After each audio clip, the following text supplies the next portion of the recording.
ஆத்மா வணக்கம் குருதேவா. கல்பனா அம்மா குரு உபதேசம் என்றால் என்ன என்று ஒரு கேள்வி கேட்டிருந்தார்கள். எனக்கு தெரிந்தவற்றை நான் கூறுகிறேன்.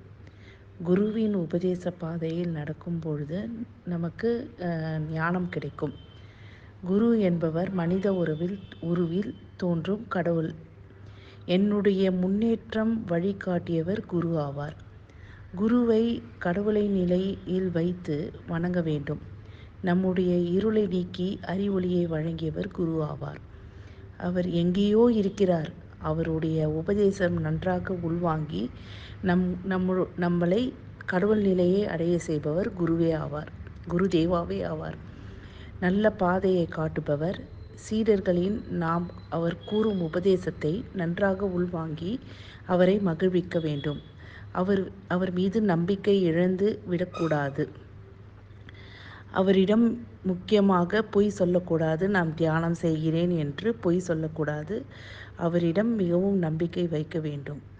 ஒவ்வொரு ஜூம் மீட்டிங்கிலும் அவர் கூறும் உபதேசத்தை நான் நன்றாக உள்வாங்கி நான் இந்த நிலையில் இருப்பதற்கு காரணமே குருதேவா ஆவார். நன்றி குருதேவா. ஆத்மா வணக்கம்.